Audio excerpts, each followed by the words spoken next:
salut dresseurs et bienvenue dans cette nouvelle vidéo sur les cartes Pokémon. Alors je dis nouvelle vidéo, pas ouverture, parce qu'aujourd'hui c'est un petit peu particulier. Je fais cette vidéo parce que certains d'entre vous se font avoir des fois à acheter des fausses cartes, des faux boosters, voire des offres alléchantes, même des fois carrément des displays complètes, hein. Voilà, on se dit ouah cette display elle est que à 30, 40, 50 euros. Eh ben méfiez-vous parce qu'il y a des offres beaucoup trop alléchantes et souvent ce sont des fausses cartes.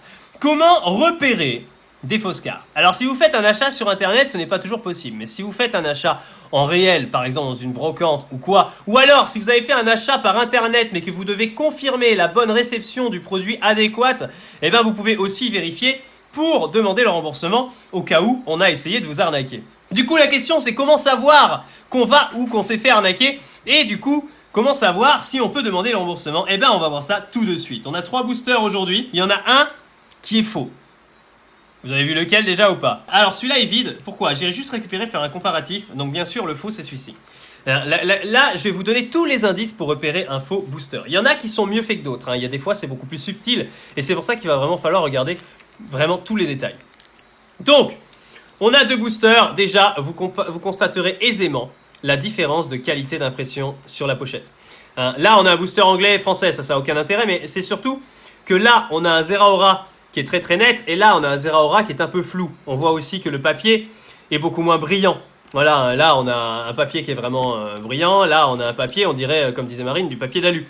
On sent, même si au toucher ça a l'air d'être un booster comme les autres, que c'est pas du tout une impression professionnelle. Voilà, non, c'est pas du tout une impression professionnelle. Deuxième chose, le booster est pas mal rempli d'air, et si on regarde bien au toucher, on se rend compte que les cartes en fait sont déjà en U.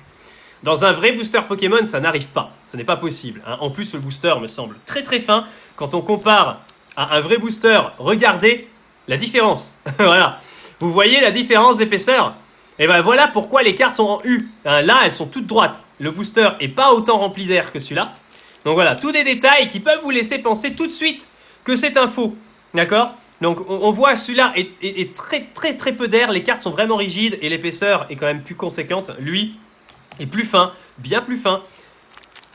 Voilà, vous avez vu comme le plastique bouge, et en plus, les cartes sont déjà un peu pliées. Et bien vous savez quoi? On va les ouvrir. On va ouvrir les 2 packs pour vérifier les cartes à l'intérieur. C'est parti. Vous comprenez maintenant pourquoi j'ai pas ouvert le pack Tonnerre Perdu la dernière fois? Je voulais garder un pack un peu identique pour avoir des cartes du même type. Déjà celui-là il s'ouvre pas bien. Du coup, on sort les cartes. Déjà, première chose qu'on constate. Vous avez vu? On n'a pas encore ouvert les cartes, qu'on distingue déjà des pliures. C'est mauvais signe, hein. C'est mauvais signe, hein. Et ça, c'est pas le genre de choses qui arrive dans un faux booster. Ok, dans un vrai booster. On va ouvrir le pack de vraies cartes. Si vous avez un doute, de toute façon, gardez toujours un vrai pack à côté, même s'il est ouvert, et des vraies cartes à côté. Premier détail, qu'est-ce qu'on constate? Il manque le code, exactement. Là, on n'a pas de code. Là, on a un code. Déjà, vous pouvez prendre le code et le tester sur l'application. Si ce n'est pas fonctionnel, ça veut dire que c'est un faux. Voilà, un code ne peut pas avoir été utilisé en l'ouverture du booster. On est d'accord? Voilà. Et voilà. Donc, voilà. Première chose qu'on constate et qui confirme que c'est un faux booster, il n'y a pas de code. Il n'y a pas de code à l'intérieur. Alors que dans notre vrai booster, on a un code. Deuxième chose, nos cartes sont droites et nos cartes sont pliées, comme je vous le disais. Voilà. Troisième chose. Regardez. Si on les met l'une sur l'autre, on se rend compte que la carte n'a pas les mêmes proportions. J'avais vu le booster. Elle est plus petite. Voilà, elle est plus petite. Ensuite, on voit à l'impression que c'est pas du tout pareil, hein. Là, on a une belle carte. Là, on a une carte. On voit que on n'avait pas la même imprimante. La couleur n'est pas exactement la même. Les contours ne sont pas super bien centrés. On n'a même pas regardé les images de derrière, qu'on est déjà persuadé à 300% que c'est une fausse. On va faire l'ouverture. Alors, déjà, il n'y a que 9 cartes. Ça, c'est beau. 3, 4, 5, 6, 7, 8, 9. 9 cartes. C'est écrit 10. C'est écrit 10. Non content de nous filer un faux booster, en plus, ils ont le toupet d'en mettre que 9. C'est une blague. Ils se sont dit, ils vont pas le voir. Cette blague. Du coup, je dois compter comment, moi? Là, on va faire 1, 2, 3, 4, 1, 2. Hein. Ok. Alors, Marine, elle a vu l'autre côté, elle me dit, il y a un problème. Ça va être tellement drôle, cette ouverture. 3, 4, 1, 2. On commence par quoi? On fait les deux en même temps. Retourne les deux en même temps. Ok. On fait les deux en même temps, les amis. Marine, elle peut pas venir avec nous, malheureusement, ça aurait été beaucoup plus cool. Vas-y, retourne. Retourne. Ah! Ok. Alors, en effet, il y a un problème. Donc non, là, c'est pas brillant. Alors, on a Onyx, et là, on a une Altaria GX. Alors déjà, l'Altaria GX, si vous regardez bien, alors oui, on est content d'avoir une GX, mais vu que c'est une fausse carte, bah, ça n'a aucune valeur. En plus, on voit bien que bah, ça brille pas aussi bien que sur les vrais. Voilà, il y a des chances que normalement, elles doivent être en relief. Elle ne l'est pas, forcément, bien sûr. C'est un petit peu flou et c'est pas super centré. Bon après, il y a des vraies cartes qui sont pas toujours centrées non plus au niveau des brillantes. Donc voilà, des fois, vous allez dire ouais, elle a l'air fausse parce qu'elle est pas totalement centrée, mais ça arrive sur des vraies cartes aussi. Donc il faut regarder le reste. Spododo, Shaymin. De toute façon, on le voit hein, sur les cartes. Hein. On voit qu'il y a des stries. Il y a dans le carton, comme si on avait collé un plastique par-dessus, qui est pas fou. Wat. Chenipot. Bon, Doudou, Luxray. Order Trap. Mince! Serfrousse.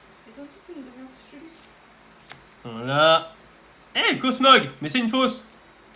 Eh, pas mal! On a une prisme de ce côté, les amis. Et hop! Meloetta en rare. Eh, c'est Meloetta, c'est quand même une légendaire. Bon, finalement, on aura retiré le pack le moins intéressant, mais on sort quand même avec une prisme. Et ça, c'est vachement cool. On a une jolie prisme qu'on sort de ce côté. Voilà, et vous le voyez, hein, de toute façon, là, niveau brillance, bah, c'est pas du tout la même, quoi. Voilà, c'est pas du tout la même. Est-ce que j'ai une carte brillante à vous montrer? Oui, je dois en avoir, là-bas. Regardez, je vais vous montrer une carte du même gabarit, les amis. Voici une vraie carte. Voici la fausse, quoi.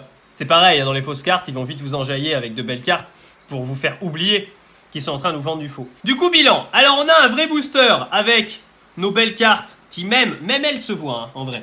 Même elles, si vous regardez bien, ça se voit tout de suite. Hein. Vous le voyez tout de suite à l'impression que c'est pas foufou.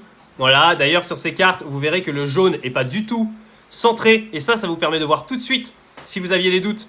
Parce que normalement, sur ces cartes-là, on est quand même plutôt bien centré.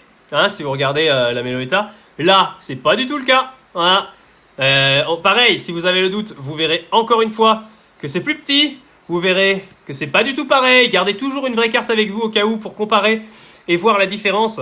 Des fois, ça peut être léger entre des extensions, mais par contre là, c'est beaucoup trop important. Et voilà. Donc bilan, ça se voit tout de suite que ce booster est faux, les amis. Et faites attention parce que même si vous avez l'air content d'avoir reçu ces cartes n'ont pas plus de valeur que des bouts de carton et ne méritent que d'aller à la poubelle. Voilà, ça ne sert à rien. Ce sont des fausses cartes et du coup, si c'est ça qu'on vous a vendu, bah vous vous êtes fait avoir et pensez à vraiment demander votre remboursement ou à ne pas les acheter. Voilà, vous le verrez tout de suite. Bon, on sort avec une petite prisme, moi je suis content. Voilà, un petit tuto avec une petite prisme, ça fait plaisir. Voilà les amis, j'espère que cette vidéo vous a plu ou qu'elle vous aura été utile. J'espère que certains d'entre vous ne se feront plus avoir. Si vous achetez des cartes sur internet, que vous achetez par exemple sur eBay, très attention, eBay, c'est un nid à fausses cartes. Voilà, si vous achetez pas sur des sites vraiment de confiance, des sites d'achat de cartes ou quoi, attention, eBay c'est un nid à arnaque. Voilà, et clairement. Si vous achetez sur eBay, je vous conseille de passer par PayPal. Pourquoi? Parce que PayPal est un moyen de sécuriser vos achats. Si ça ne passe pas, les litiges eBay sont pourris. Par contre, avec PayPal, si vous lancez un litige et que vous expliquez c'est une fausse carte parce que, avec mes arguments que je vous ai dit aujourd'hui, vous obtiendrez votre remboursement. Voilà, et vous ne serez pas facturé des cartes que vous avez pris. Et après, bah, vous avez le choix, hein, soit vous les renvoyez en vendeur, soit vous les déchirez poubelle. Moi, la seule fois où ça m'est arrivé, je les ai déchirés, je les ai mis à la poubelle. Voilà, j'ai même pas renvoyé. Donc voilà, je vous souhaite en tout cas d'être les meilleurs dresseurs. Je vous dis à la prochaine. Allez, ciao tout le monde.